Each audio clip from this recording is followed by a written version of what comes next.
I want to invite the panel here. Karibu sana Humphrey, karibu Justine. And one of the other panelists, Gado, will be joining us briefly. Please give it up to them as they come up. Great, thank you very much for allowing us to be here and to have these conversations, and then for the organizers of this Democracy Forum. Exciting in many ways. And the first conversation this afternoon will be on Artivism, using art for activism. And I have had this painting in my office for several years. It's by Wahenga Hub.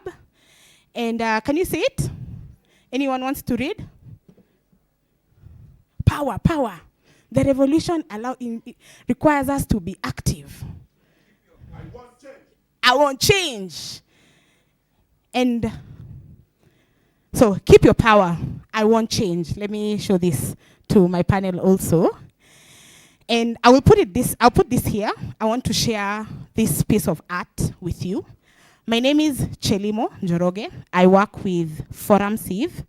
And why I am moderating this session is because at Forum Civ we do a lot of work in Artivism, using art for activism. And for us, we see it as art for societal transformation. We have, in the last 4 years, been running an Activism fellowship, and I will share that on later on. But to begin, I want you to meet the panel. And from the art piece that I've shared with you from my office, I would like you to introduce yourself to us and tell us how you see art and democracy fusing together. Very short introduction. Start with you, Justine. Hi, everyone.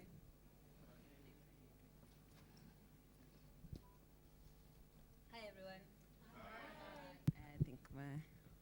everyone. My name is Justine Wanda. I am a stand-up comedian.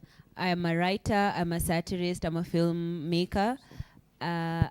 To answer your question about how I see art as part of democracy, the freedom to create is a big deal for me, because I do a lot of satirical content. It pushes the line between what people view as the news and what is a joke. So most of the times, there are people who do not understand what I do is mostly jokes. So they get really angry at me and they send me very crazy DMs and they're like, why are you supporting the government? And I'm like, this is satire. It's a very interesting intersection for me to work in. But the reason I do believe art is such a big part of democracy is because currently a lot of young people do not understand the language of how the laws are written. Like legalese is very difficult. And so I try and use my art to make sure that people do understand what the laws are, what the formulation process is, and how they can participate, even if it's just like yelling back into the abyss. So that's why I believe art is such a big part of democracy. Thank you, Justine. Clap, round of applause. This is the face of Gen Z. Not literally the face of Gen Z, but this is what Gen Z have been doing.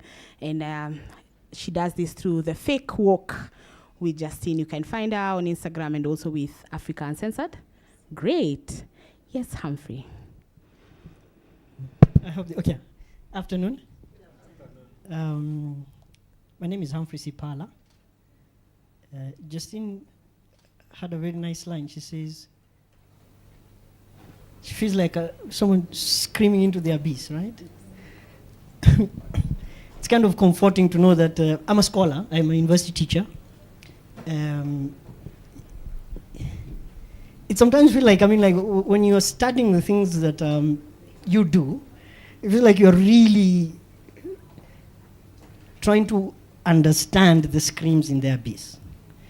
I think that's what we do in in the academy. I'm wondering whether I should use that term.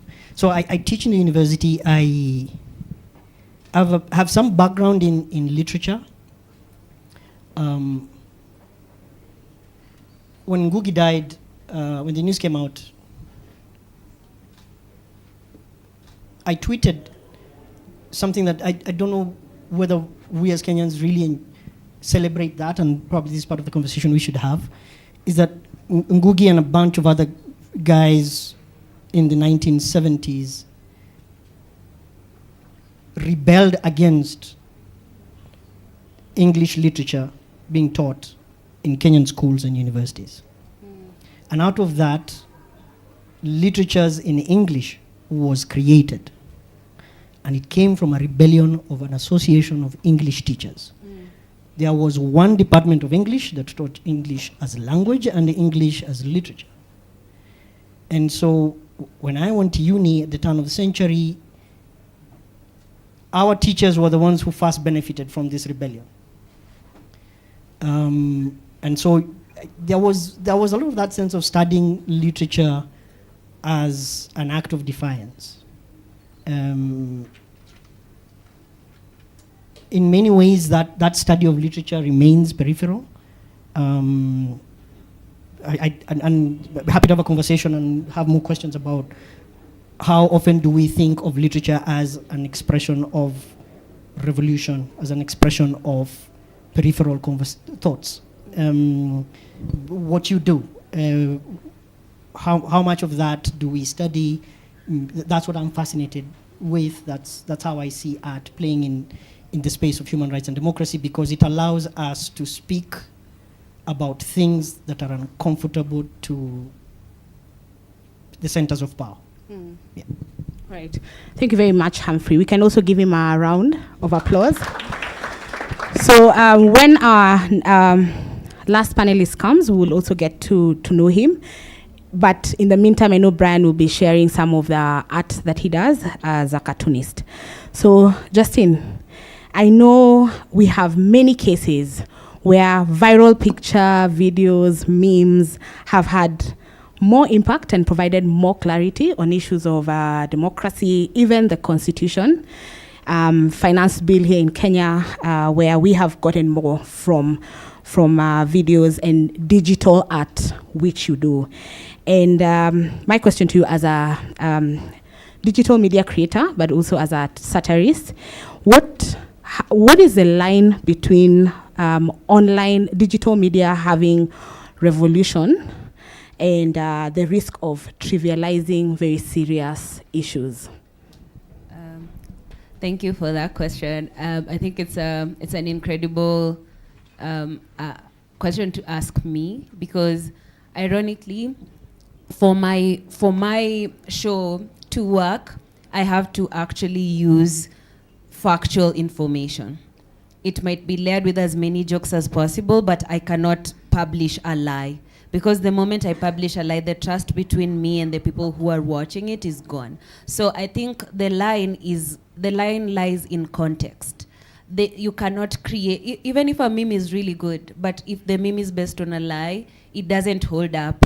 So I think for a lot of young people, we got a lot of young people are educated. A lot of them have context. So when you have context, when you look at a meme, you're like, oh, this is what it means. This is what it alludes to. Or if you're questioning a short video you just watched, you can find 3 or 4 other creators who've expounded on the issue, so that you're not completely removed from context. So all of these things only exist in context, whether it's funny, whether it's grim. And I'll give an example of what happened before the protests last week.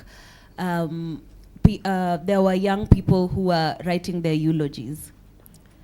They were writing their eulogies online, giving a short context of how they live their lives, and some of them were like, napenda pombe, but nikikufa ni Ruto. Like, it was really funny, but it's really dark. But the context of it is like, we've seen the extent of police brutality with our own eyes. It's not just a far off thing that happens and everyone is sad and accountability follows.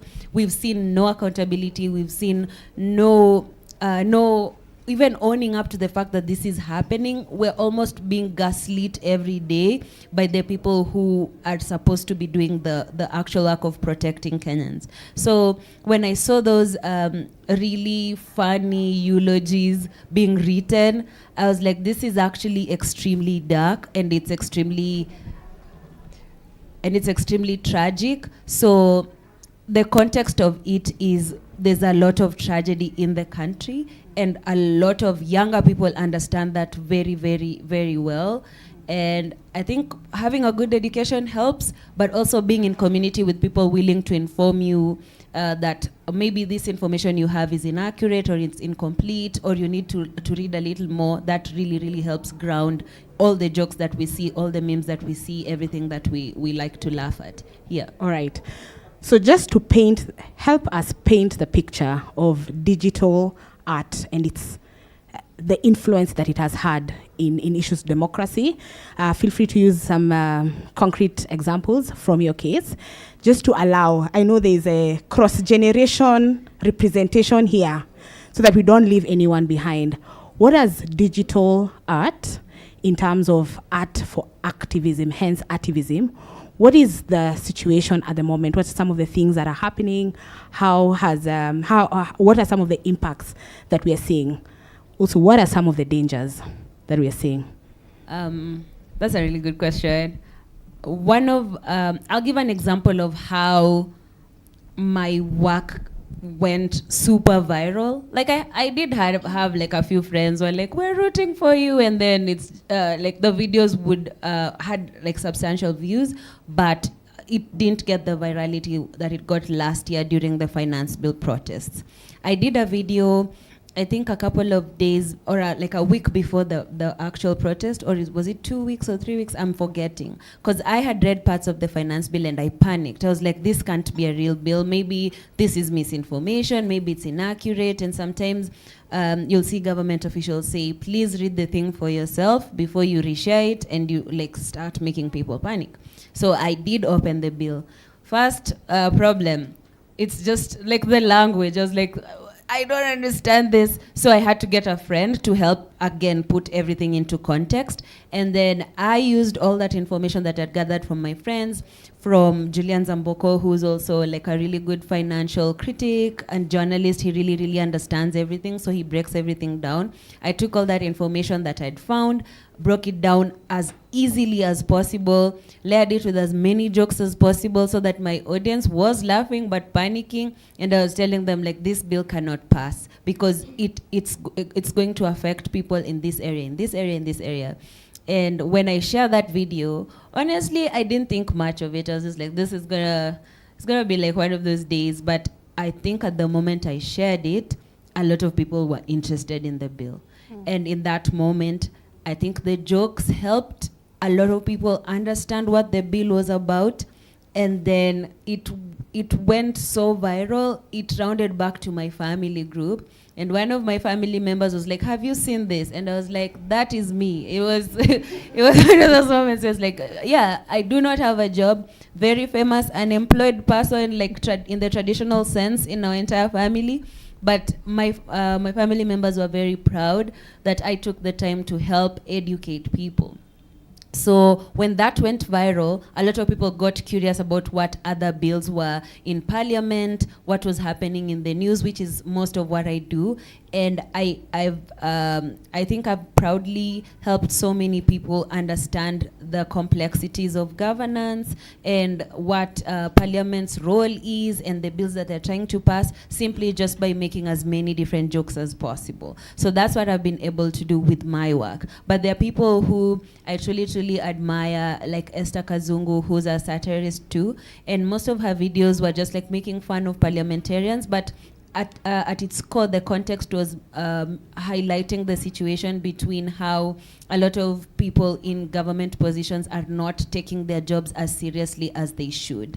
And I think a lot of other creators that I love and whose work resonates with me has that intersection. So digital activism is a lot about authenticity, like trying to be as you as possible while grounding the truth in what you're really, really good at. So some people are very good at painting, some people will make songs, some people will make memes, some people will make satirical videos like I do, but all these people are trying to pass the same thing. The danger is if the information they got was wrong and they made a joke about it and everyone believed it, it's already gone. It's very hard usually to retract a viral moment because people are like, I already believe this and I love this creator so much, they wouldn't lie to me. So what I try and do with my work is be as factual as possible. If I don't have all the information, I contact every single person who would be able to advise me or give me the actual information or like let it sit, because sometimes information changes, and then I publish the video. So the danger is once something goes viral, it's very, very difficult to retract. Yeah. All right. Thank you very much, Justine. And just to also just let you know how this will run, I'll ask the panelists just a question and probably a follow-up, and then you join us in, not join us, now we continue the conversation together, and we get to open that up also. As I think you have caught your breath, Gado, as probably just a brief introduction, tell us who you are, and then also tell us what you see as the interlink between art and activism, especially in the conversations related to democracy. And there's a mic right in front of you. Then I'll come back to you after Humphrey.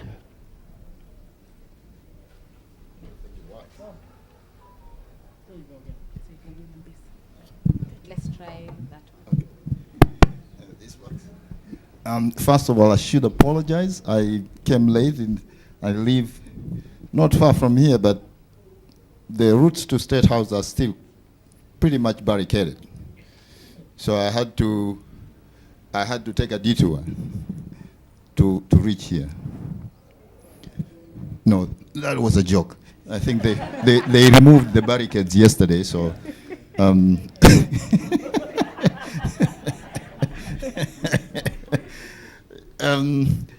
yes, my name is Godfrey Mompembwa Gado, editorial cartoonist and illustrator, TV producer, co-founder of Buni Media. We at Buni Media, we did produce the XYZ show that ran for 10 seasons. We have worked with Chalimo for many years now. Yeah, so I have been actually, in a way, when you're an editorial cartoonist, you are also an activist. There is no way you can run away from that. The very nature of your work, makes you an activist. And so, because your role is always to talk truth to power. And so, I did one of the things that I've always laugh and remember very well is that I think I when I was working with Nation, I think we had the trolls that we used to have are those ones who actually will wake up one morning and write a 2-page letter to complain about your editorial cartoon. So it was pretty much frightening at times, because you can imagine somebody actually really sitting down to write, forget about 144 characters, 2 pages. And so I went through that, and actually, interestingly enough, actually one of the person who literally wrote letters to the editors complaining about my cartoon is actually the very President Ruto, so, which was carried, by the way, in the newspaper. So it has been an interesting transformation to see in the era of memes and social media. Yeah, I think the link between art and Artivism has always been there. I think since time in antiquity, it has always taken different shapes. It is what is interesting is to see the form that it has taken today. And I think it is important to remind ourselves that that actually is not happening in Kenya. So it's globally. If you are to look at United States today, you have cartoonists and satirists are being targeted and actually are being hounded out of their offices and their organizations. So that has always happened. And the very reason why there is always an innate nature in satire that, for some reasons, I over my years of commentating, I've never known why, but it gets into the nerves of dictators, authoritarians, and rulers. It just gets into their nerves, and I think the very nature of laughing at them in a manner that actually strip them naked, it infuriates them. And again, if you are to go back in history, it is just that we have seen that time and time again. I mean, I've been lucky enough to work in organizations whereby I was always protected in many ways. Working for The Nation and the Standard newspapers, there have been numerous legal cases that were, against my drawings, but always The Nation and the Standard will pick up the tabs. And so that is actually something that has always happened. And whereas today it's very difficult for social media activists. And I think the case of Kibet Bull, who was arrested, a young cartoonist. Mm-hmm. And I think that also it is important to remind everybody that the political class and the political elites and the politicians have always used that against satirists as not necessarily because they have a case, but because they can use it against artists so that they can threaten them and so that they can push you away. And so that case, I think, for Kibet is that I don't think the state had any case, but I think it was used as an intimidation tactic. And we have seen this today that is happening again and again. And I actually very much, I don't have answers to that, but I think the one answer I know is that this is to keep at it. And again, I also always rely on history on this one, in the sense that you have to be on the right side of history, regardless of what is happening, as hard as it's happening. And so the other important thing probably is probably to see how different activists and satirists can continue to collaborate to produce content. Technology has made it easier, basically, to do your own content and to go out there, and I think that's well and good, but I think for it also to have a much bigger impact, still collaborations and working together as activists will always have a much bigger impact. Right. Thank you. Let me follow up and just before I come to Humphrey. And as I think the cartoons can continue to play on the screens, and many of us Kenyans have seen Gado's work on the newspaper growing up. So we want to share this. If you didn't know, Gado is Tanzanian. I've worked with him for many years. I've known that today. But that you're also bringing a regional perspective. And the pieces that you will see there are both in light of Kenya, Uganda, and Tanzania. But just to ask Gado, many of us have watched also XYZ show and seen your cartoons. You have literally sketched Kenya's democracy for many years. And I'm here thinking, has the pen gotten heavier or lighter? Have you seen us realizing aspects of democracy? Is it shrinking? And could you share with us an instant of a piece that you did that you feel really contributed to the pen getting lighter? I think that's a difficult question. I've always argued that any country that relies for its satirists to rescue them is a country in trouble. Ooh. And I think so. I would want to put that out there first. I think satire is part and parcel of democracy, and satire is sort of like a barometer that in a way you can measure democracy in many ways. And I think to that extent, Kenya has done fairly well in the region. And the challenge has always been, how do we protect the gains that Kenya has gained over the years? I have been lucky enough to travel, whether in meetings and so forth, in many African countries, and it is pretty bleak in terms of actually what people can say and so forth.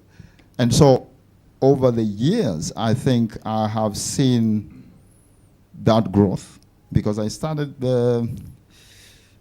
way back. I started working for the nation in 1992. So that's when actually things started, we had the wave of change, and I think my sister Njeri Kabeberu there would have, more, better story to tell. But so things started opening up, and things have, we have seen that growth, and it came at a cost. But if you're to fast forward, I'm fairly worried now, because I see that there is clawback, and that worries me. And so to give you an example, is that there are drawings that I did back then that I see editors today, would not dare to touch. Now, of course, you have social media and you can post them, and there also you have a lot is happening. You have the cancel culture coming in and so forth. But what worries me is actually you have now. I see that people are, especially traditional press, they are worried to carry certain critiques, certain drawings, and so, of course, they would say this and that, and partly it's because of the pressure that we have seen the state exert on the press and so forth. That really worries me. In many ways, I'm very much, I remain positive. I'm despite my horrible drawings, I'm really an optimist, and so I see what I see from young activists and from the memes and the work that I also see gives me hope, because yes, you do not need today probably the newspaper to publish your drawings, but also that comes also with a twist, and we have seen the misuse of course of social media and so forth. I mean, in terms of drawings that I've done, I mean, I have done fairly a number of drawings that sometimes I even look back and wonder what if and as I said, I think a lot of times it's because also behind the scenes I was fairly insulated. They've been court cases, they've been actually horrible letters against that. They've been actually threats against my life and my family. So it's you also have to stick it out there, to do what you do, what we do. It's not also. It comes at that cost. There've been pressure, the pressure, of being bought, or pressure of all manners of things, and so that you go through that, and I think that is still there, and it's more even today, by the way, and I have seen. I mean, you've seen with the, you know, the number of you know, young satirists who are, that still baffles me, that who are working for the government. I mean, you, as a satirist, you're supposed to speak truth to power, and so there, I know that, you know, entertainers would have a say in that, but that's a debate for another day. But you are supposed to really question the government of the day.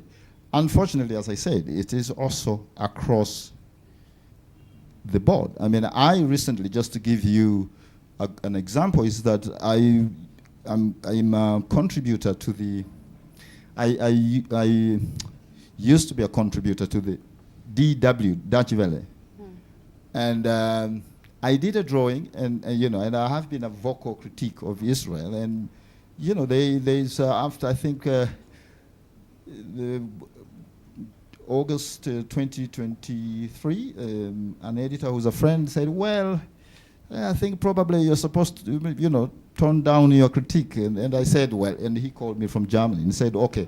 I said, well, I mean, our agreement is either you publish or you don't. You know, you don't tell me what to do. I mean, that, he said, Gado, I know, I'm a friend. I'm just telling you what's going on here. And I think after, you know, a few months, they discontinued, and they wrote an email to say, you know, that, you know, you cannot, you know, carry your drawings. Obviously, they did not say, but I was deemed to be anti-Semitic. In some of my drawings, I've seen that happening, you know, in other parts of. I have colleagues who have actually, their contracts have been, you know, terminated. And not in Europe. So we are, you know, in very uncharted waters here, and it is difficult. I mean, I can understand lots of artists also are, you know, they have to feed their families. You know, I've always had a joke that I don't know. I mean, I've probably have just not been able to be confronted with such a dilemma. I mean, I can imagine if Ruto calls me to State House, I mean, hypothetically, and place, you know, like a bag of money, a suitcase full of money, I don't know how I would react. I might take it. I mean, I have my issues. I have mortgage, my mortgage to pay. I have kids, so I mean, I'm also a bit careful, you know, as a satirist there, you know, and I sympathize with my colleagues who actually have to meet these people. Yeah, they have to interview them, and I've always said that I'm very lucky. I've always had, as a satirist, that, you know, room and that square paper I have. I mean, what I've tried to do is not to keep that sacred. And in that room, you know, I've not allowed any politician or to have a say. I have a say in that.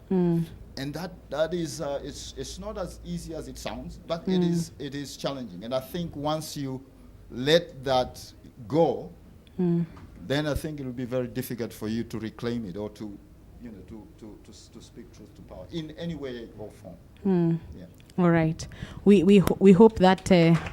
Thank you. We hope that phone call does not come, though. It came, by the way. Yeah, I have been. When I say threat, it's not. You know, I have been actually being directed not to draw certain people in no certain terms. So it's not something that. You know, and I've never taken it lightly. I have spoken, so normally I would speak to my editors and we would, yeah, but I have been completely, rather I have been directly told, directly, without, of course, through certain, exactly that, not to draw certain individuals, but I have refused to comply to that. So that is also, you have to deal with that. Yeah, and I think it's important that we honor that we have those that stand the ground. Let's give it up for Gado. All right. So Humphrey, you're in academia, and I know, especially in Kenya's democracy, we have celebrated Gen Z a lot, And I recognize that a lot of the people in this generation are highly likely still in your institutions. They're still in the university, in the colleges. And when I was in the streets on the 25th of June, the streets were hot, people. The streets were hot that day. But as I looked around, there were so many young people, very many young people, and these people are in the institutions of learning in one way or another. And my question to you is, it's very clear to see how, for example, civil society plays a role in art and activism, but what role does the academia play in conversations related to Artivism? Wow. Yes, when the protests were happening last year, a big part of how I knew what was happening was my current and former students sending me selfies, like, hey, here we are. So it was such a festival thing for them. And I couldn't help but feel envious. Because when we were in university, a protest didn't feel festival-like. You knew. You knew it was going to get dirty. You knew they'd send in goons. We knew we needed to, barricade. I was in KU, the female hostel, Nyayo 1, Nyayo 2, because we know what the goons do,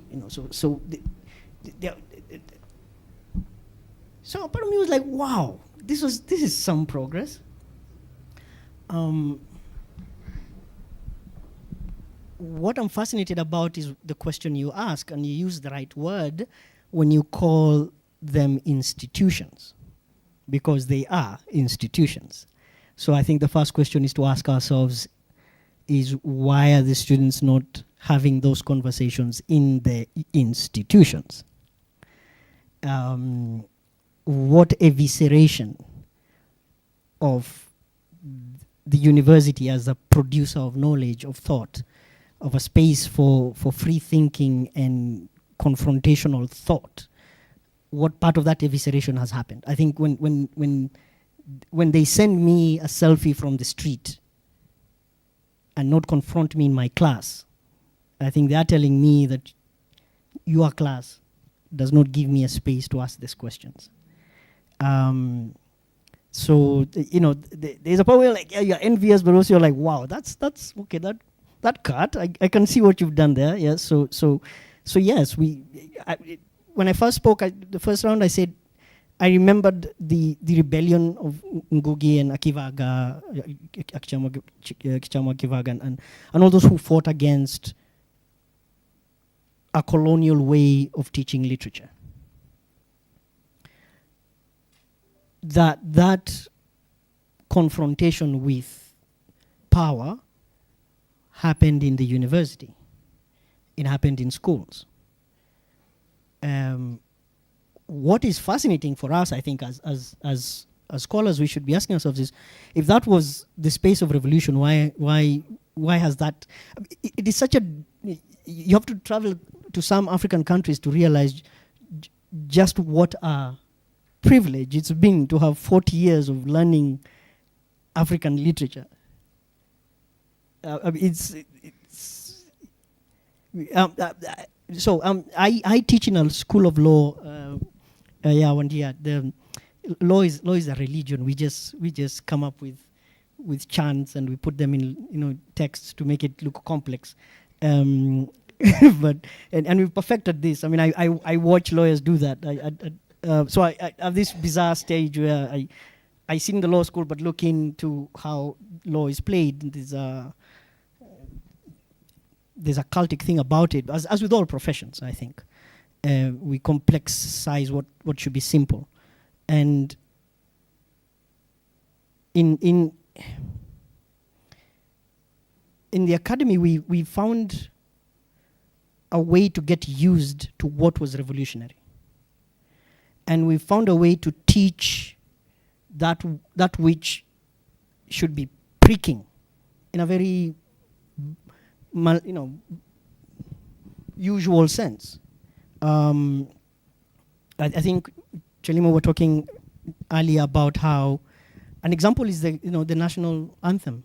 The Kenyan national anthem is a powerful prayer. It is a powerful prayer, especially in Swahili. Another Tanzanian friend of mine, a historian who always laughs and tells me how Kenya has two national anthems, the one in English and the one in Swahili. The one in English was for polite society. The one in Swahili is the one in English is inspirational. The one in Swahili is a bit more, But despite that problem in transliteration, which I don't think was not purposeful, how the choice of the tune that will accompany the text was a haphazard conversation between 3 or 4 men. Then Jomo stood up, as is apocryphally said, and walked to a bunch of kids and asked them which tune do they prefer. They preferred the Pokomo lullaby. And so we have set a revolutionary text against a Pokomo lullaby, and we all sing it so lazily and calmly, without any, revolutionary oomph. And I think that's what we have done in the academy. There's a way you can teach art. There's a way you can teach literature. There's a way you can teach law, philosophy, theology. That will give people, your students, yourself a sense of liberation. You can produce knowledge, but you also can choose not to. Okot Pabitek, the great Ugandan essayist, satirist, scholar, posthumously, his family published a series of essays called Artist the Ruler in 1986. And in Artist the Ruler, he says that the artist, by imagining the moral and aesthetic dimensions of what is society, they rule what society is. I think what we have done in the academy is taken that power and numb it down. And so the artist that is the ruler is the rulership is there. It's just whether you're ruling for freedom or for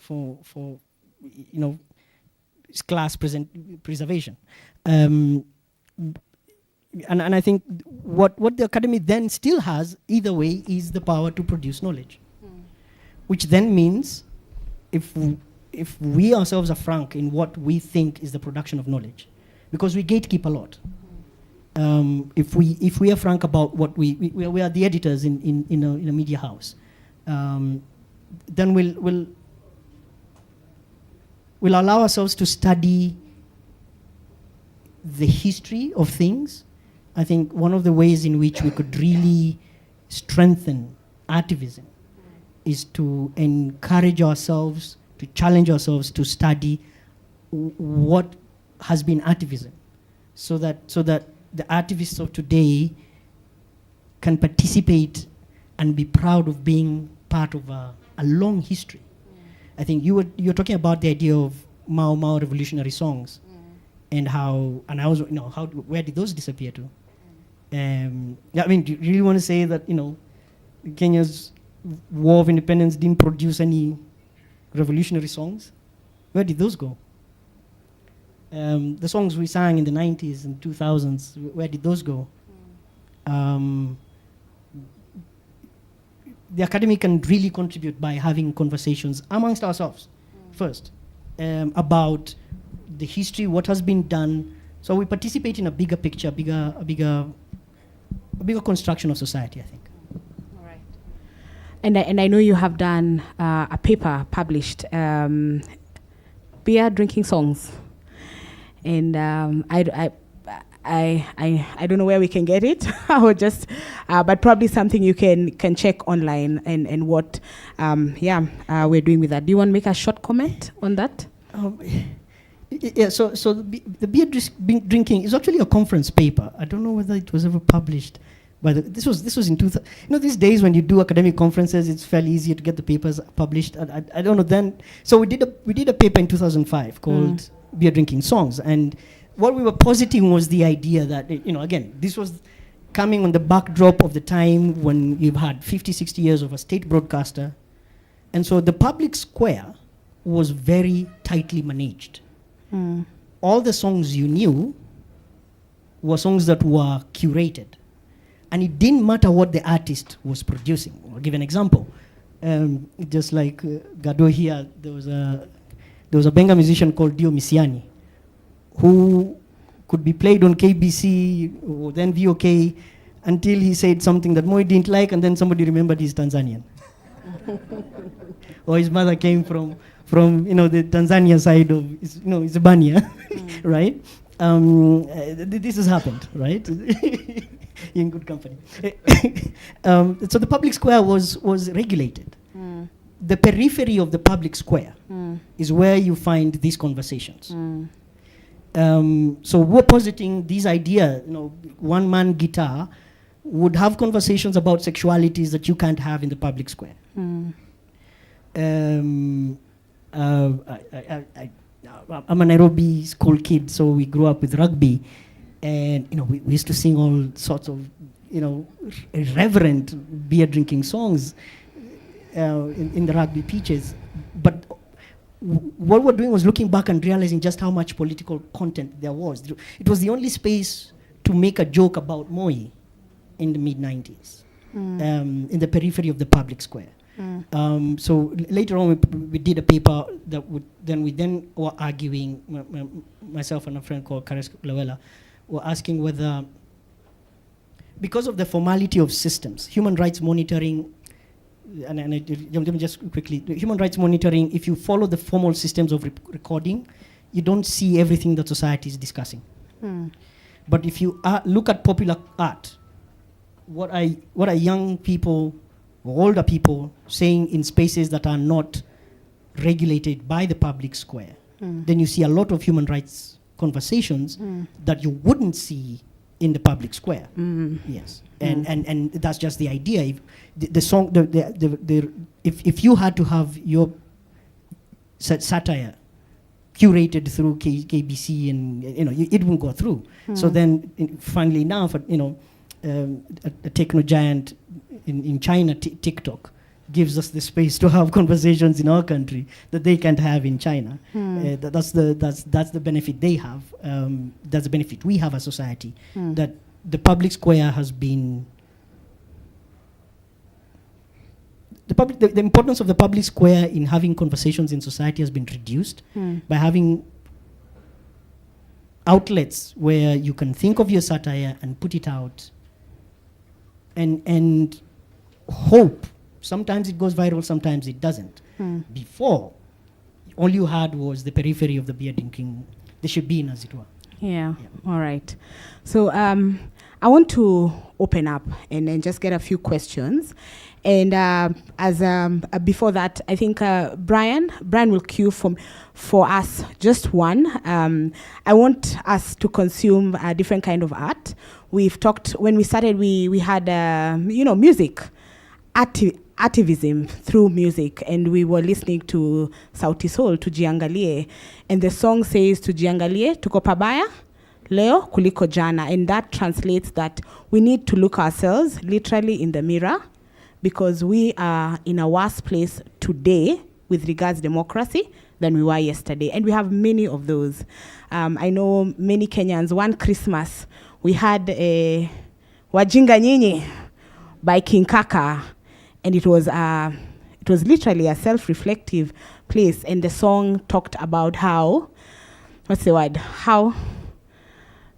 foolish we are as Kenyans, because the people who are in power, we voted for them, and in many ways we still defend them today. And we've heard about digital, we've heard about visual, including cartoonists, you've seen art, and I just want us to consume a different kind of art through spoken word. Just briefly, this song was released just after the Maandamano, and it's Mr. President, Part 2 by Willie Oeba. Let's go, Brian.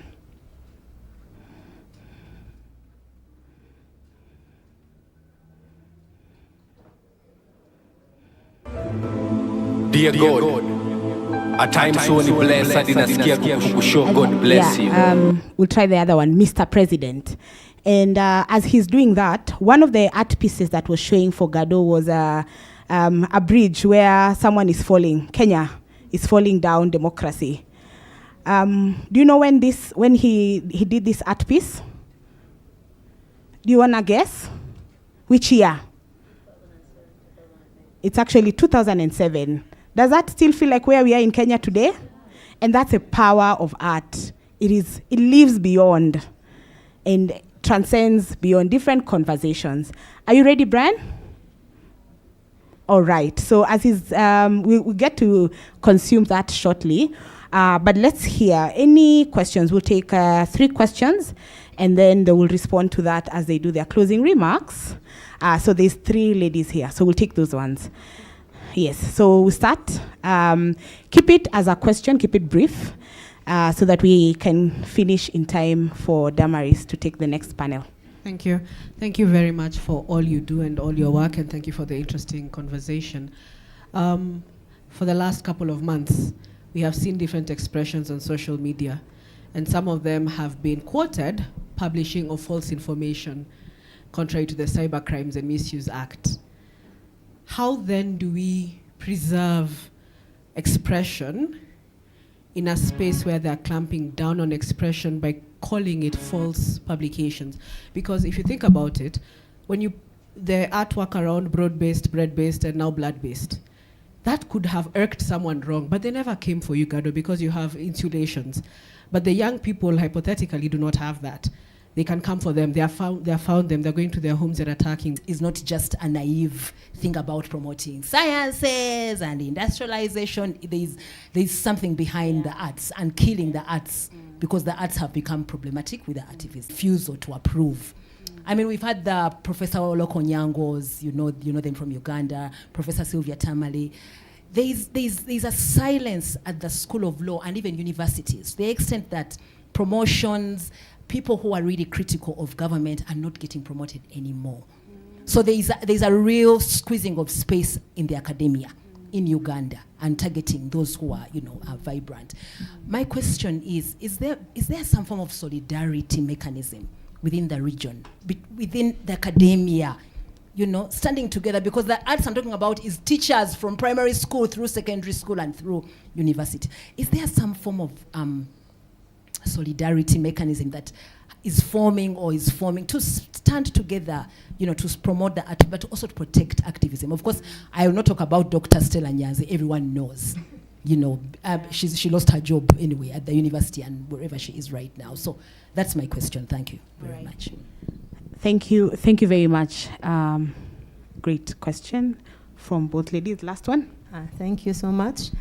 Actually, this panel is very interesting, and I would love if you add another aspect.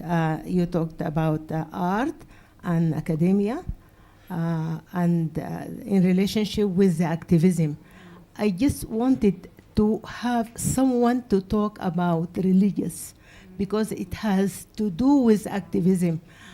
In Muslim communities, sometimes they are using religious to oppress people, that it is not allowed in Islam to protest against the ruler or the governor. It is haram like this. So it's very interesting to have this aspect in our conversation. This is number one.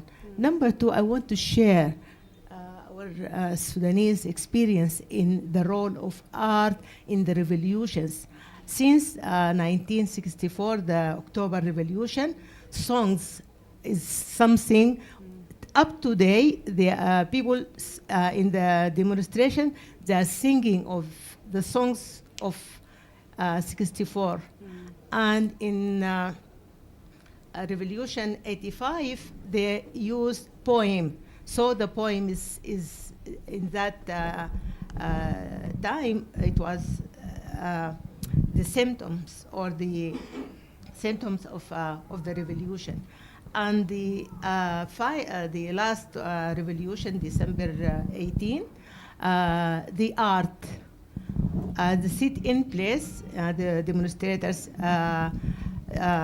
choose the headquarters of the military, and they sit for 3 months. What they did, they created like utopia by drawings, even in the in the ground, they draw the cities that they dreamed of, and how unity, freedom, and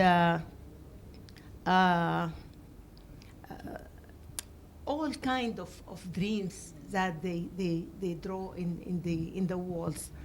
What they did when the government dispersed the sit-in, they just painted. They painted, they killed the people and paint the walls. They don't want them to rememorize or to see their dreams in the street. So I think art is crucial, important to keep it. Thank you. All right. Thank you very much. So, Brian, are you ready? Okay, so we take just a brief, listen to just the first part of it, and then we will get to hear your responses to the questions as you also give your final remarks. Yes, Brian.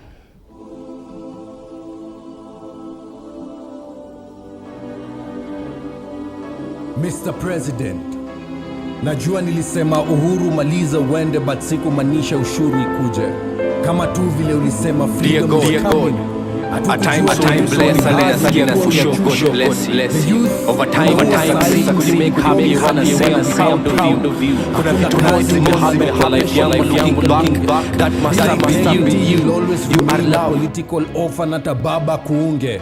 Mr. President, it is only in Kenya where mwizi wa kuku anapigwa mob justice, lakini mwizi wa mabilioni by the same mob anakuwa elected president. Sheer malice. As a country tuko represented na alumni wa ICC, ni kama tuko anti-social justice. Every election in Kenya ni kama death practice. First lady pale State House wanajifanya waombezi, na in actual sense wao ni praying mantis. Mr. President, power belongs to the people, but hapo kwa KPLC ndio wewe na kina Ndindi Nyoro mmeamua kudraw the line. Wakenya wako overpromised, overrepresented and overtaxed, na the 8 million wanaandamana sahi hapo kwa kuvote ndio waliamua kudraw the line. Devolution imegeuka system ya kudecentralize corruption. Kiika, Naiba, Kimani, Nakuru ndio one of the branches, na State House ndio the vine. Drunk with power, Gachagua alilaunch fight on alcoholism, tables zimeturn sasa daily yeye ndio na wine. Mr. President, hapo kwa kusavu patikani, wewe ni kudine. Ambia watu ukweli. Thank you, Brian. Kuona chuna mashamba at your prime. We can consume that for now. How come? So for poetry you do this. For spoken word, yeah. All right. There's many expressions of art, and spoken word is also very powerful, and poetry. And there are many ways that art is really pushing the boundaries and bringing many important conversations to the fore. So we have had, I don't have to repeat the questions, but in just a minute or probably 2 minutes each, actually 2 minutes each, I've reaction or response to the question and your final remarks. Art and activism, Artivism.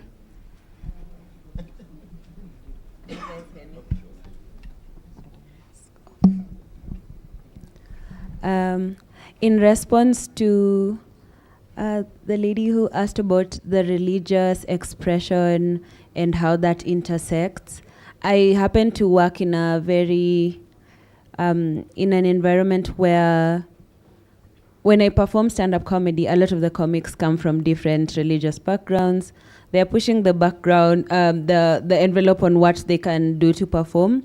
So a friend of mine, he's called Aidan Abdi, recently did a stand-up comedy special called Go Back to Somalia, which is an expression that a lot of Somali people hear, and a lot of Kenyans have a resentment towards immigrants in this country. It's actually a big problem. So to see my friend do that particular show, it was really powerful.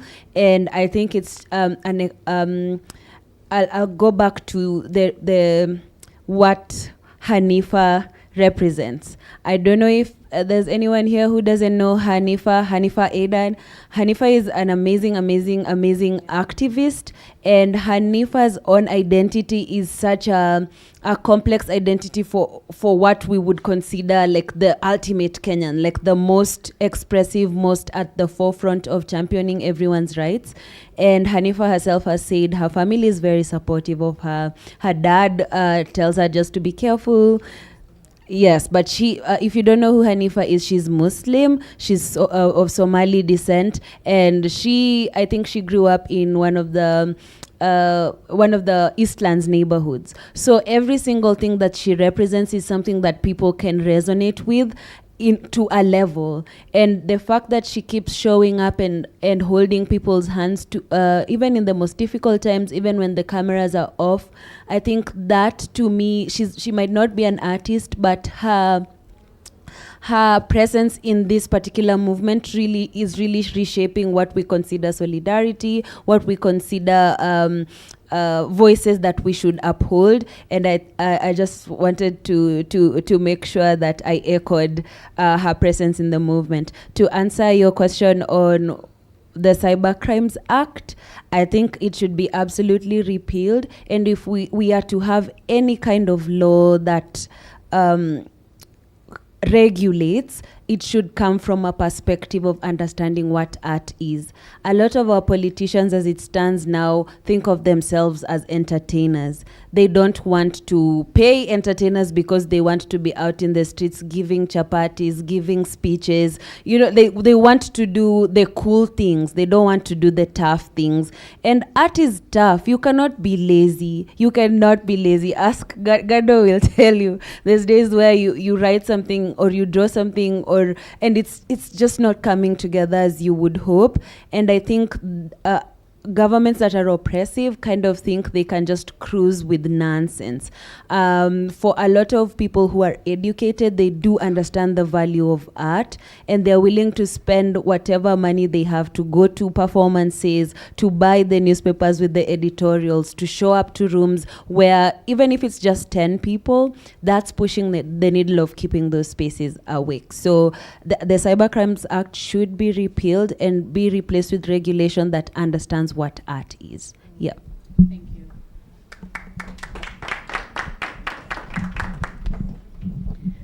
Thank you.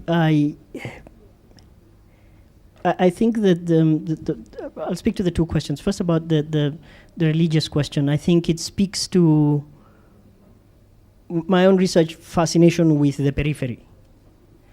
One of the greatest tragedies of having so much active disruption of democracy in the center of society is that there are so many other key issues that get lost in the periphery because they just get lost in the noise. I refuse to believe that there are no Maasais producing art about climate injustice and red systems and you know, those carbon systems where you get beaten up for collecting firewood. Yes, where they are promised to be paid 2,000 bob for the next, you know. You can't tell me there's no art not being produced there. Somebody's joking about it. Justine, you mentioned about, and you mentioned this thing about we shouldn't, that risk of trivializing something serious. I think when things get serious, we have to trivialize them. We have to laugh at them because we get power from laughing at them. Yes, there's a periphery of communities and their specific concerns, women's rights in certain communities, and it's not just Islam. The Christian right is quite strong in Kenya and Uganda. I don't know, I haven't really followed it in Tanzania. The Christian right is, so there are certain conversations you can't have either in, you know, Christian spaces. I come from a fairly Christian mainstream denomination, and once on Sunday the priest was telling us about how we should just pay KRA what KRA tells us to pay. It's like that was not what he meant, you know. And I think it's important to see those connections. That you know, the plight that you're having with KRA today is the plight of the Somali woman with a perversion of Islam in some corner of Kenya, and you know, a Maasai young man who's being told he can't herd because that forest is sequestering carbon for Microsoft or something. I think that there's a unity in those conversations, and again, the spaces of social media are fascinating because, you know, one of the things I find fascinating about TikTok is that there is something called village TikTok.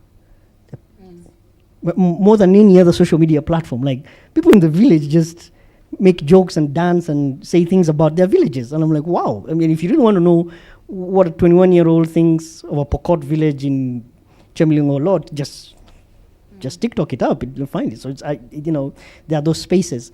The academy, wow, hey, difficult question. Let me start with your last question. Is there a solidarity system? I think those were broken down, and the breaking down began with the breaking down of the University of East Africa. Let me not go into the details, but you know, some people in Kenya, beginning with Charles Njonjo, did not like the idea that future African lawyers were being produced in Dar es Salaam with Nyerere's thinking, right? So they had to break down the University of East Africa. The more it was split up, and you know, the evisceration, the neoliberalization of the universities have made it such that those conversations have become so difficult to have, extremely difficult to have. There are no solidarity systems that I know.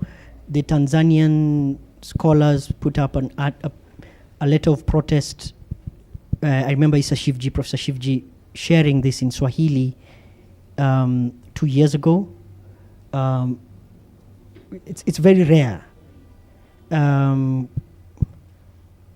Where I see spaces for conversation, for critical production of knowledge, are bizarrely in very decentralized peripheral. So I would have a conversation with a Ugandan thinker, and I mentioned something on Twitter about a year ago. The Makerere Journal from School of Humanities and Social Sciences.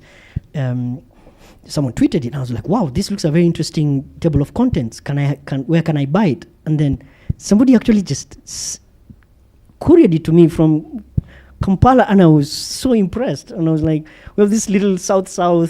There's no formal system for me to just buy a journal from Makerere University. There's no formal system and I speak as an editor-in-chief of a university press. Yes, so I make scholarly books here. And you would think we have an East African Customs Union until you try and sell books in Uganda or Tanzania. Then, you know, I'm trying to get books printed in South Africa to be sent to Maputo. And the South African printers are telling me, no, it's easy if you just fly in with it. Like, it's so I thought you have a South African Customs Union. I thought, you know, again, so those things that look peripheral, like trading systems, are actually acts of revolution to be able to, for a Makerere scholar to be able to read works of a Kenyan thinker, is the first line that we should now start jumping back. In the 60s and 70s, in the 80s, you had continental level publishing of scholarship that is now gone. So maybe my bias is that because I run a university press, but I'm so fascinated and concerned about how do we build systems so that, and again, so most of what we do is that we e-copy. So we hard copies that, you know, we just e-copy and people can read more. But then to be able to bring back African scholarship to African universities, I think is the first step of pushing back on all these other manifestations of clamping down on academic freedom. Thank you. Thank you. Thank you. Gado, I'll ask you just to keep it very brief. Okay. Yes, thank you very much. So just to my sister's question here, yes, it's very difficult now to the cyber crime bill. At the moment, the state will do whatever they can to fight. Not only satire, to fight what's happening in social media and so forth. And that, by the way, is across the board. So earlier on, I said it's important that the young, the satire community, to work together. And that can always insulate you.